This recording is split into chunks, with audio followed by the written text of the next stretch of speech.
अस्सलाम वालेकुम नाजरीन, उम्मीद है आपको हमारी वीडियोस पसंद आती होंगी। बर वक्त वीडियोस देखने के लिए सब्सक्रिप्शन के बटन को प्रेस करें और बेल आइकन को दबाना मत भूलें। आइए चलते हैं अपने बकिया हिस्से की तरफ।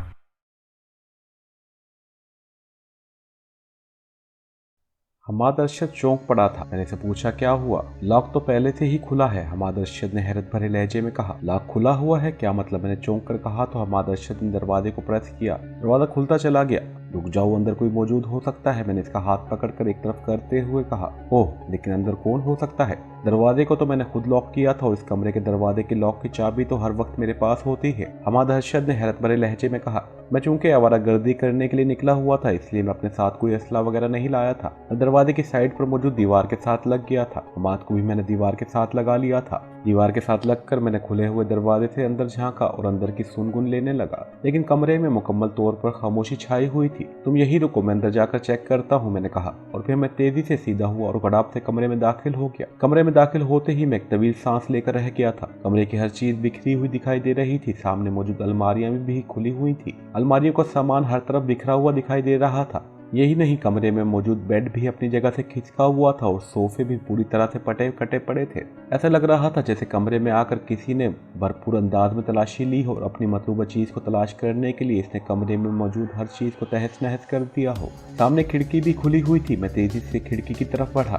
दूसरी तरफ एक और राहदारी मौजूद थी। इस राहदारी में भी कमरों के दरवाजे थे। मैंने कमरे का बगौर जायजा लिया और फिर मैं वॉशरूम की तरफ बढ़ा। वॉशरूम का दरवाजा भी खुला हुआ था, लेकिन वहां भी कोई नहीं था। तो आने वाला अपना काम करके निकल गया था, मैंने बुड़बुड़ाते हुए कहा। क्या आप ठीक हैं? बाहर से हमाद अरशद की आवाज सुनाई दी। हाँ, तुम अंदर आ जाओ, मैंने कहा, और दूसरे लम्हे हमाद अरशद कमरे में दाखिल हुआ। कमरे में दाखिल होते ही वो बुरी तरह से ठिठक गया और फिर वो आंखें फाड़ फाड़ कर कमरे का हशर देखने लगा। ये सब क्या हुआ है? ये कैसे हो गया? इसके मुंह से कोई खोई सी आवाज से निकला। जो कुछ हुआ है मेरे कमरे में आने से पहले हुआ है, इसमें मेरा कोई हाथ नहीं, मैंने मुस्कुराते हुए कहा। हाँ, लेकिन ये सब किसने किया है और क्यों? हमाद अरशद आंखें फाड़ फाड़ कर सब कुछ देख रहा था। ये सारी मार्टिन की कारस्तानी लगती है, मैंने होंठ भींचते हुए कहा। मार्टिन की कारस्तानी? लेकिन वो तो चला गया था, इसने मुझे जाते हुए हॉल काउंटर से कॉल की थी, हमाद अरशद ने इंतहाई परेशानी के आलम में कहा। तो फिर यकीनन यहाँ इसका कोई और साथी भी होगा। मार्टिन तुम्हें डॉय देने के लिए तुम्हारे ऑफिस में आया होगा और इसका साथी यहाँ अपना काम कर रहा होगा। इसने तुम्हें अपनी बातों में उलझा लिया और इसका साथी इत्मीनान से अपना काम करता रहा होगा, मैंने कहा। ओह, लेकिन इसे ऐसा करने की क्या जरूरत थी? हमाद अरशद ने हैरत भरे लहजे में कहा। शायद वो तुम्हारी रिकॉर्डिंग लेने आए थे, मैंने कहा। तो हमाद अरशद उछल पड़ा। वो तेजी से एक खुली हुई अलमारी की तरफ बढ़ा और फिर अलमारी के पास पहुंचकर वो यूं साकत हो गया जैसे किसी जादूगर ने से जादू की छड़ी घुमाकर पत्थर का बुत बना दिया हो। ओह ओह, वो सब कुछ ले गए? मेरे साइंसी आलात, वो रिकॉर्डिंग में जिसमें मार्टिन और डॉक्टर मोहसिन शरादी की बातें रिकॉर्ड थी, हमाद अरशद ने खोए खोए से लहजे में कहा। यहाँ जो होना था हो चुका है, अब वापस अपने ऑफिस में चलो और मुझे सारी तफसीलात बताओ, मैंने कहा। लेकिन हमाद अरशद ने कहना चाहा। चिड़ियां खेत चुग गई हैं प्यारे, अब यहाँ रुकने का कोई फायदा नहीं, मैंने मुंह बनाकर कहा। हमाद अरशद के चेहरे पर तशवीश और गुस्से के मिले जुले तासुरात उभर आए थे। वो आगे बढ़ा और इसने कमरे की खिड़की से बाहर आदारी में झांका और फिर इसने खिड़की बंद की। कमरे में इधर उधर बिखरा हुआ सामान देखकर वो मुंह ही मुंह में बुड़बुड़ाता हुआ दरवाजे की तरफ बढ़ा। अभी वो दरवाजे की तरफ बढ़ा ही था कि अचानक दरवाजे के पीछे से एक हाथ बाहर आया। हाथ देखकर मैं चौंक पड़ा।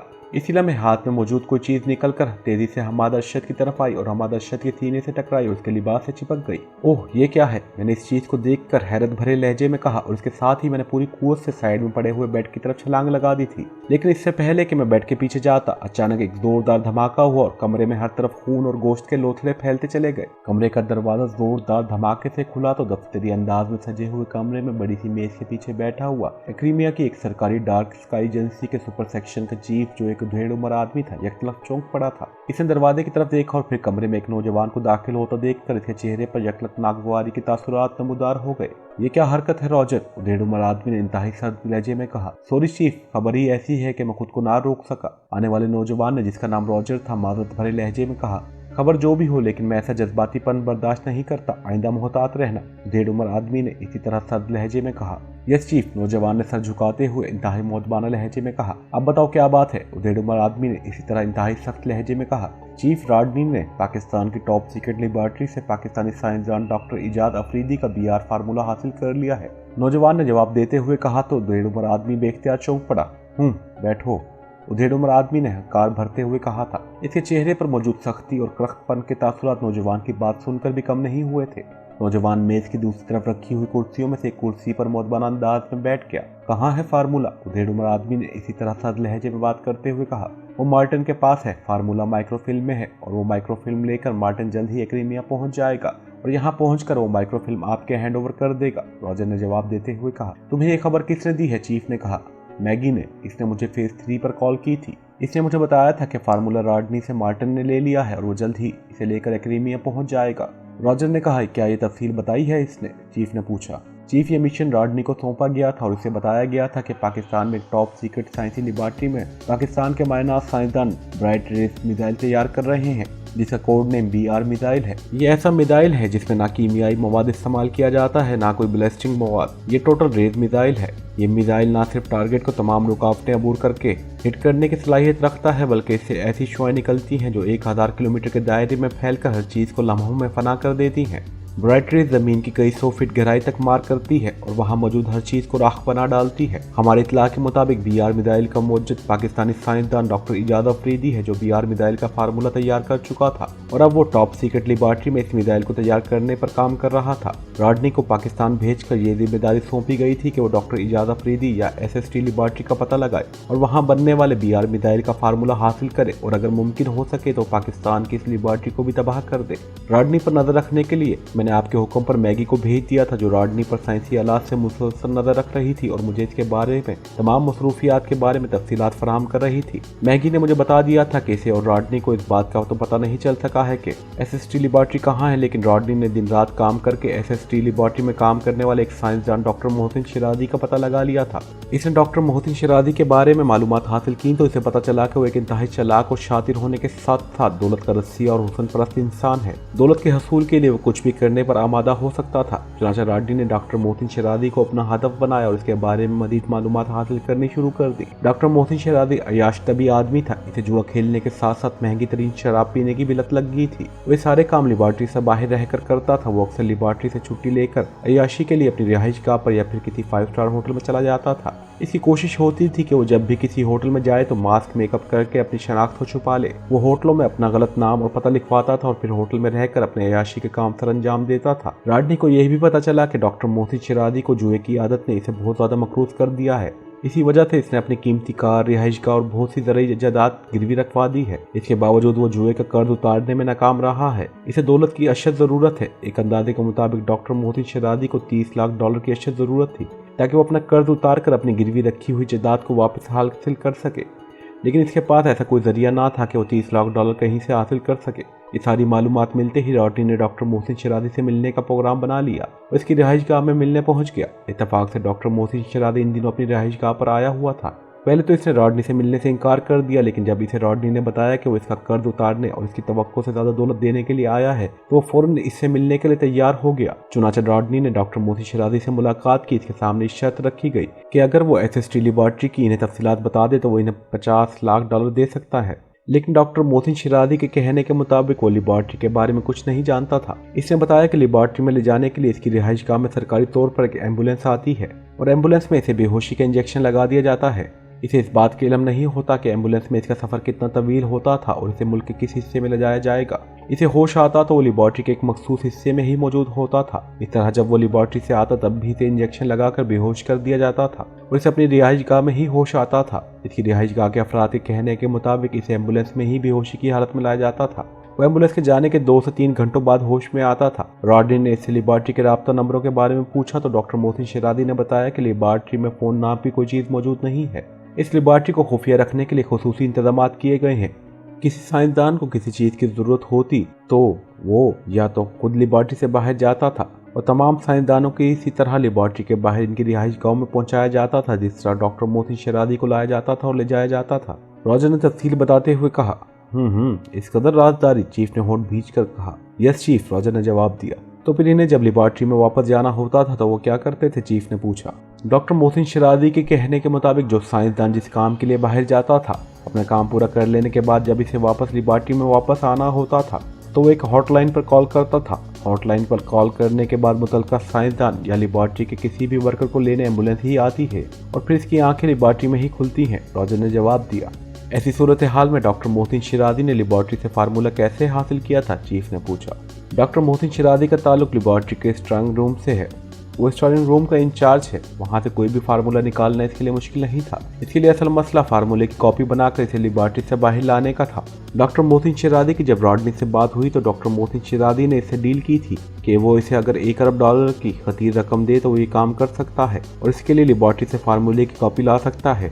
चुनांचे रॉडनी ने डॉक्टर मोहसिन शिरादी की डील मंजूर कर ली। इनके दरमियान मुआहिदा तय पा गया। डॉक्टर मोहसिन शिरादी ने आधा मुआवजा $50 करोड़ पहले वसूल किया और आधा मुआवजा काम मुकम्मल हो जाने के बाद लेने का कह दिया। रॉडनी ने डॉक्टर मोहसिन शिरादी को एक नंबर देकर कहा कि जब वो लेबॉर्ट्री से फार्मूला निकाल लाए तो इस नंबर पर इसे कॉल करके इतला दे सकता है। डॉक्टर मोहसिन शिरादी ने लेबॉर्ट्री में जाकर असल फार्मूला उड़ा लाने के बजाय फार्मूले की जदीद कैमरे से माइक्रोफिल्म बनाई और फिर इसने इस माइक्रोफिल्म को निगल लिया। माइक्रोफिल्म निगल लेने के बाद इसका लेबॉर्ट्री से बाहर आना बेहद जरूरी था, इसलिए इसने तबीयत खराब होने का बहाना बनाया तो इसे लेबॉर्ट्री से बाहर भिजवा दिया गया। अपनी रिहाइशगाह में पहुंचकर डॉक्टर मोहसिन शिरादी ने पेट में मौजूद माइक्रोफिल्म निकाली और अपने पास महफूज कर ली। फिर वो मेकअप करके फौरी तौर पर डायमंड होटल में नए नाम से मुंतकिल हो गया। होटल में मुंतकिल होने के बाद इसने रॉडनी के दिए हुए नंबर पर कॉल की और अपनी कामयाबी पर इतला दी। ये नंबर हमारे फॉरेन एजेंट मार्टिन का था जो पाकिस्तान में तवील अरसे से एक क्रीमी एजेंट के तौर पर काम कर रहा था। मार्टिन को मैंने रॉडनी की मदद करने के लिए कहा था। मार्टिन ने डॉक्टर मोहसिन शिरादी की कामयाबी के बारे में रॉडनी को बताया। इसने मार्टिन को डायमंड होटल में भेज दिया कि वहां जाकर डॉक्टर मोहसिन शिरादी से मुलाकात करे और उससे फार्मूले की फिल्म हासिल कर ले। चुनांचे मार्टिन डायमंड होटल में जाकर डॉक्टर मोहसिन शिरादी से मिला और उसने डॉक्टर मोहसिन शिरादी से फार्मूला हासिल करने की तफसील पूछी और फिर इसे बाकी आधा मुआवजा देकर इससे माइक्रोफिल्म लेकर वहां से रवाना हो गया और फिर इसने वो माइक्रोफिल्म लाकर रॉडनी के हवाले कर दी। माइक्रोफिल्म हासिल होते ही रॉडनी ने फौरन पाकिस्तान से रवाना होने का फैसला किया। इसने क्रीमिया के लिए फ्लाइट बुक कराई। इसकी फ्लाइट रात को रवाना होनी थी, इसलिए वो मेकअप करके एक होटल में छुप गया था। आपकी चूंकि मुझे वादे हिदायत थी कि इस मिशन के मुकम्मल हो जाने के बाद इस सारी चैन को खत्म कर दिया जाए जो इस मिशन में मुलव्विस थी, इसलिए मैंने फौरी तौर पर मार्टिन को कॉल किया कि वो इसी होटल में पहुंच जाए जहां रॉडनी मेकअप में नए नाम से मौजूद है। मार्टिन फौरन वहां पहुंचा और इसने रॉडनी को हलाक कर दिया और इससे माइक्रोफिल्म हासिल कर ली। रॉजर ने तफसील बताते हुए कहा, गुड शो, लेकिन जब रॉडनी को माइक्रोफिल्म मिल गई थी तो फिर इसने डॉक्टर मोहसिन शिरादी को जिंदा क्यों छोड़ दिया था? अगर इसने पकड़े जाने की सूरत में मुंह खोल दिया तो, चीफ ने कहा। नो चीफ, रॉडनी ने माइक्रोफिल्म हासिल करने के बाद डॉक्टर मोहसिन शिरादी को ठिकाने लगाने का टास्क एक टारगेट किलर को दे दिया था और इसने अपना काम बखूबी निभाया है। डॉक्टर मोहसिन शिरादी जैसे ही होटल डायमंड से निकलकर बाहर गया था, बाहर पहले से मौजूद इस टारगेट किलर ने डॉक्टर मोहसिन शिरादी का ताक़ुब किया और फिर मौका मिलते ही इसकी कार को एक हैवी लोडर से टकरा कर दिया, जिसके नतीजे में डॉक्टर मोहसिन शिरादी की कार मुकम्मल तौर पर तबाह हो गई और वो मौके पर ही हलाक हो गया था। रॉजर ने कहा, गुड शो, इसका मतलब है कि अब इस बात का किसी को कुछ पता नहीं चल सकता है कि डॉक्टर मोहसिन शिरादी ने हलाक होने से पहले SST लेबॉर्ट्री के स्टारिंग रूम में मौजूद BR फार्मूले की कॉपी बना ली थी और वो कॉपी इसने क्रीमिया की डार्क स्काई एजेंसी के एजेंटों के हवाले कर दी थी। यस चीफ, रॉडनी ने भी सारी कार्रवाई की तमाम क्लूज खत्म कर दिए थे ताकि पाकिस्तान की किसी भी एजेंसी बशमूल पाकिस्तान की सीक्रेट सर्विस को इस बात का सुराग ना मिल सके। रॉजर ने कहा, good show, really good show, ये डार्क स्काई एजेंसी की बहुत बड़ी कामयाबी है। हमने न सिर्फ पाकिस्तान की टॉप सीक्रेट लेबॉर्ट्री से जदीद तरीन BR मिसाइल का फार्मूला हासिल कर लिया है, बल्कि अपने पीछे ऐसा कोई निशान भी नहीं छोड़ा है कि पाकिस्तान की सीक्रेट सर्विस को इस बात की हवा भी लग सके कि BR फार्मूले की चोरी में क्रीमिया की डार्क स्काई एजेंसी का हाथ है और फार्मूला चोरी करने वाले डॉक्टर मोहसिन शिरादी को भी इसी ने हलाक कराया है। रियली गुड शो, चीफ ने मुसरत भरे लहजे में कहा। थैंक यू चीफ, रॉजर ने भी मुसरत भरे लहजे में कहा। क्या मैगी अभी तक पाकिस्तान में ही मौजूद है? चीफ ने चंद लम्हे तवक्कुफ के बाद पूछा। यस चीफ, वो दारुल हुकूमत में ही मौजूद है, रॉजर ने कहा। इसे कॉल करो और इसे कहो कि फौरन मुझसे BA5 ट्रांसमीटर पर बात करे, चीफ ने कहा। यस चीफ, रॉजर ने कहा और फिर वो उठकर बैरूनी दरवाजे की तरफ बढ़ गया। इसके जाने के बाद चीफ ने इत्मीनान भरा तवील सांस लिया। इसके चेहरे पर मुसर्रत के तासुरात उभर आए थे। इसकी एजेंसी के टॉप सेक्शन ने यह पाकिस्तानी मिशन आसानी से मुकम्मल कर लिया था। इसने टॉप सेक्शन को पाकिस्तान की टॉप सीक्रेट लेबॉर्ट्री से BR फार्मूला हासिल करने का टास्क दिया था, तो इसने बहुत कम वक्त में पूरा कर लिया था। गो के इस फार्मूले को हासिल करने के लिए $1 अरब खर्च किए गए थे, लेकिन चीफ जानता था कि इस $1 अरब के इवज इसके एजेंटों ने पाकिस्तान की टॉप सीक्रेट लेबॉर्ट्री से जो BR फार्मूला हासिल किया है वो हजारों गुना कीमती है और अब वो फार्मूला एक माइक्रोफिल्म की शक्ल में बहुत जल्द इसके पास पहुंचने वाला था और अब वो इसे अपने सेवानी आकाओं को हजारों गुना कीमत पर बेच सकता था। वो अभी इन्हीं ख्यालों में गुम था कि अचानक कमरे में सीटी की आवाज़ सुनाई दी। चीफ चौंक पड़ा। इसने फौरन मेज की निचली दराज खोली और इसमें मौजूद एक जदीद साख्ता ट्रांसमीटर निकाल लिया। सीटी की आवाज इसी ट्रांसमीटर से आ रही थी। इस पर लगा हुआ एक बल्ब भी जल रहा था। चीफ ने ट्रांसमीटर का एक बटन प्रेस किया तो न सिर्फ सीटी की आवाज बंद हो गई बल्कि जलता हुआ बुझता बल्ब भी बुझ गया। चीफ ने एक और बटन प्रेस किया तो ट्रांसमीटर से एक औरत की आवाज सुनाई देने लगी। Hello hello Maggi calling, hello over. दूसरी तरफ से मुसलसल कॉल दी जा रही थी। Yes chief attending you, over. Chief ने सख्त और इंतहाई करख्त लहजे में कहा। मैगी बोल रही हूँ चीफ, रॉजर ने कॉल करके कहा है कि मैं फौरी तौर पर आपसे राब्ता करूँ, ओवर। दूसरी तरफ से मैगी ने मौतबाना लहजे में कहा। हाँ तुम इस वक्त कहाँ पर हो, ओवर। चीफ ने पूछा। मैं पाकिस्तान के दारुल हुकूमत में ही मौजूद हूँ चीफ, ओवर। दूसरी तरफ से मैगी ने जवाब दिया। ओके, अब मेरी बात गौर से सुनो। तुम जानती हो कि पाकिस्तानी मिशन मुकम्मल करने के लिए डार्क स्काई एजेंसी के 2 एजेंटों को भेजा गया था, एक तुम और दूसरा राडनी को। तुम दोनों के मिशन की तफसीलात बता दी गई थी, ओवर। चीफ ने कहा। Yes chief, over. मैगी ने जवाब देते हुए कहा। इस मामले को सीक्रेट रखने के लिए राडनी को हलाक कर दिया गया था और बीआर फार्मूले की माइक्रोफिल्म इस वक्त एग्रीमेंट फॉरेन एजेंट मार्टिन के पास मौजूद है। मार्टिन दारुल हुकूमत में लॉरेन होटल का मालिक और मैनेजर है। मैं इसे कॉल करके तुम्हारे बारे में बता देता हूँ। तुम इससे हवाले के तौर पर एजेंसी और अपना नाम बताओगी तो वो माइक्रोफिल्म तुम्हें दे देगा। तुमने इससे माइक्रोफिल्म लेकर इसे हलाक कर देना है और फिर तुम ये माइक्रोफिल्म लेकर आज रात की फ्लाइट से क्रीमिया के लिए रवाना हो जाओगी। लेकिन तुम इस फ्लाइट से डायरेक्ट क्रीमिया नहीं आओगी बल्कि तुम रास्ते में आइलैंड में ड्रॉप हो जाओगी। वहां तुम्हें मेरे एक और एजेंट प्राइड मिलेगा। कोडवर्ड्स के तबादले के बाद तुम माइक्रोफिल्म इसके हवाले कर दोगी और इसके बाद वो तुम्हें एक खुफिया ठिकाने पर पहुंचा देगा, जिसके बाद तुम्हारा काम खत्म हो जाएगा। समझ गई तुम, ओवर। चीफ ने एकमात देते हुए कहा। यस चीफ, मैं समझ गई हूँ, ओवर। मैगी ने मौतबाना लहजे में जवाब देते हुए कहा। माइक्रोफिल्म प्राइड के हवाले करके तुम मुझे इसी ट्रांसमीटर पर रिपोर्ट दोगी, ओवर। चीफ ने कहा। Okay chief, over. मैगी ने कहा तो चीफ ने ओवर एंड ऑल कहकर राब्ता खत्म कर दिया। अब इसके चेहरे पर एतमीनान के तासुरात नुमायां थे। मैं जैसे ही दानिश मंजिल में दाखिल हुआ, मेरा हुलिया देखकर ब्लैक जीरो बेख्तियार उछल पड़ा। मेरा सारा जिस्म खून में रंगा हुआ था। मेरे जिस्म पर गोश्त के लोथड़े चिपके हुए दिखाई दे रहे थे। ओह ओह साहब, ये क्या हुआ है? ये खून। ब्लैक जीरो ने कुर्सी से एक झटके से उठकर तेजी से मेरी तरफ बढ़ते हुए बेहद मुतवश लहजे में कहा। ये मेरा खून नहीं है, मैंने इत्मीनान भरे लहजे में कहा तो ब्लैक जीरो चौंक पड़ा। आपका खून नहीं है तो फिर किसका खून है ये? और ये सब कैसे हुआ? ब्लैक जीरो ने हैरत भरे लहजे में कहा। अगर इजाज़त दो तो मैं बैठकर 2 मिनट सता लूँ, फिर इत्मीनान से तुम्हारे साथ बातें करता हूँ।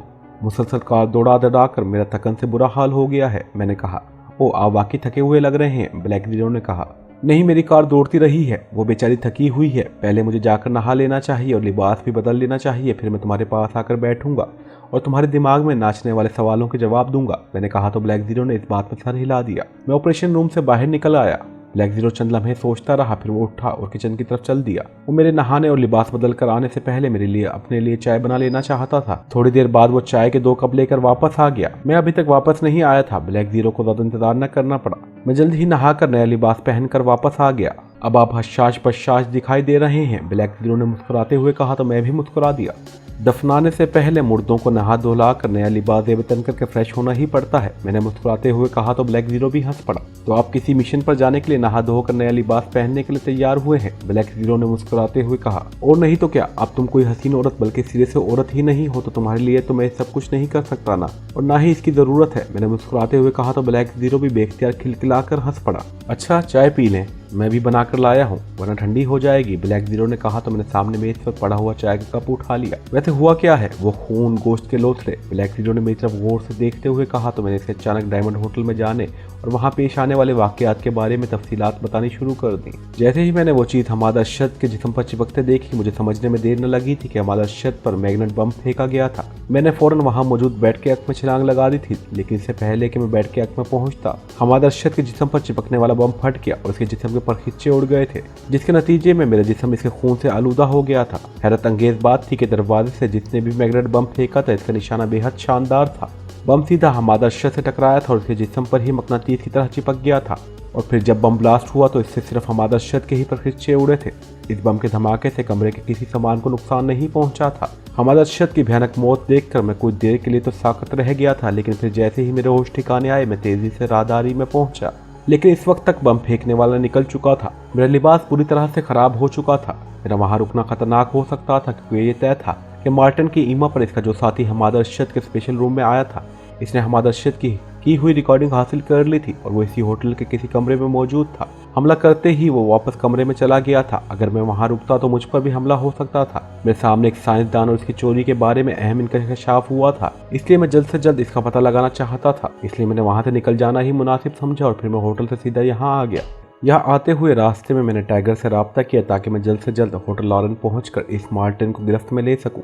मैंने टाइगर को हिदायत दी है कि वो मार्टिन को उठाकर दानिश मंदिर पहुंचा दे। मैं वहां जाकर इससे खुद बात करना चाहता हूं। टाइगर के अलावा मैंने एक्स2 की हैसियत से जूलिया को भी कॉल कर दी थी कि वो अपने साथियों को लेकर डायमंड होटल पहुंच जाए और 3rd फ्लोर पर मौजूद तमाम कमरों की चेकिंग करे और इन्हें वहां भी जो भी मशकूक आदमी लगे वो भी इसे राना हाउस पहुंचा दे। मैंने सारी तफसीलात बताते हुए कहा, हैरत है अगर ये सारी कार्रवाई मार्टिन की है तो फिर इसे इस तरह खुलेआम बगैर मेकअप के डॉक्टर मोहसिन शराजी से मिलने की क्या जरूरत थी। इस तरह तो ये मामला किसी भी नजरों में आ सकता था कि इसने होटल डायमंड में मौजूद डॉक्टर मोहसिन शराजी से मुलाकात की है जो पहले से ही होटल डायमंड में मौजूद था। ब्लैक जीरो ने हैरत भरे लहजे में कहा, इसे इसकी हिमाकत ही कहा जा सकता है। मैंने कहा, अफसोस इस बात का है कि हमाद अरशद आपको पूरी तफसील बताने से पहले ही हलाक हो गया है और इसने डॉक्टर मोहसिन शराजी और मार्टिन की जो बातें रिकॉर्ड की थी वो रिकॉर्डिंग भी इसी के कमरे से चोरी कर ली गई थी। ब्लैक जीरो ने कहा, हाँ इस बात का मुझे भी अफसोस है, लेकिन बहरहाल हमाद अरशद ने डॉक्टर मोहसिन शराजी के बारे में मुझे बता दिया था। इसके नाम के साथ ये बात भी सामने आई है कि डॉक्टर मोहसिन शराजी का ताल्लुक पाकिस्तान की टॉप सीक्रेट SST लेबॉर्ट्री से है। हमाद अरशद ने जो रिकॉर्डिंग की थी इससे सारी बातें सामने आ सकती थी, लेकिन इसे हलाक करके रिकॉर्डिंग चोरी कर ली गई। बहरहाल जो होना था हो गया। अब मुझे इस सिलसिले में सरदावर से बात करनी ही पड़ेगी। वही इस रात से पर्दा उठा सकता है कि डॉक्टर मोहसिन शराजी SST लेबॉर्ट्री में क्या काम करता था और अब वो कहाँ है। मैंने कहा तो ब्लैक जीरो ने इस बात में सर हिला दिया। मैं चाय सिप करते हुए गहरे ख्यालों में खोया हुआ था। मैंने चाय खत्म करके कप एक तरफ रखा और सामने पड़ा हुआ फोन अपनी तरफ खिसका लिया और फिर मैंने फोन का रिसीवर उठाया और तेजी से नंबर प्रेस करने शुरू कर दिए। यस, राब्ता होते ही दूसरी तरफ से सरदावर की एक मखसूस आवाज़ सुनाई दी। मेरे लबों पर बेख्तियार मुस्कुराहट आ गई। मैंने सरदावर का डायरेक्ट नंबर मिलाया था जो वो खुद ही रिसीव करते थे। नो, मैंने मुस्कुराते हुए कहा। नो क्या मतलब, कौन बोल रहे हो तुम? दूसरी तरफ से सरदावर ने हैरत भरे लहजे में कहा, अस्सलाम वालेकुम व रहमतुल्लाहि व बरकातुहू। मैं कौन हूँ, क्या हूँ, कैसा हूँ, कहाँ से हूँ और क्यों बोल रहा हूँ, इसके बारे में तो शायद खुद भी नहीं जानता। मैंने कहा तो दूसरी तरफ सरदावर बेख्तियार हंस पड़े। तो ये तुम हो शैतान? दूसरी तरफ से सरदावर ने हंसते हुए कहा, अरे मैंने आपको मुकम्मल सलाम किया है। अगर शैतान होता तो आपको सलाम क्यों करता? वैसे आप मेरे बड़े हैं, इसलिए अगर मैं शैतान हूँ तो आप क्या हैं ये मैं अपनी ज़बान से नहीं कह सकता, क्योंकि मुझे तो बड़ों की इज्जत करना सिखाया गया है। मैंने कहा तो दूसरी तरफ सरदावर बेख्तियार खिलखिलाकर हंस पड़े। तो तुम मुझे बड़ा शैतान कह रहे हो? दूसरी तरफ से सरदावर ने हंसते हुए कहा, अरे तोबा तोबा, मेरी ये मजाल के मैं बड़ों के बारे में ऐसा सोचूं। अगर मैंने आपको इतना बड़ा दर्जा दिया है तो अम्मा भी ख्वाब में आकर ही जूते मार मार कर मेरा सर गंजा कर देंगी। मैंने कहा तो दूसरी तरफ सरदावर की हंसी तेज हो गई। ब्लैक जीरो भी मेरी बातों पर मुस्कुराए बगैर ना रह सका। ये तुम मेरी तारीफ कर रहे हो या मुझे बताने की कोशिश कर रहे हो कि मैं? सरदावर ने इस तरह हंसते हुए कहा, अक्लमंद इंसान वही होता है जो हर बात का मतलब खुद ही समझ लेता है, और मेरे नज़दीक आप अक्लमंद तरीन आदमी हैं, बल्कि महाअक्लमंद हैं। मैंने कहा तो सरदावर एक बार फिर हंस पड़े। अच्छा बताओ क्यों फ़ोन किया है? मैं एक ज़रूरी फाइल का मुताला कर रहा था। सरदावर ने अपनी हंसी रोकते हुए संजीदा लहजे में कहा।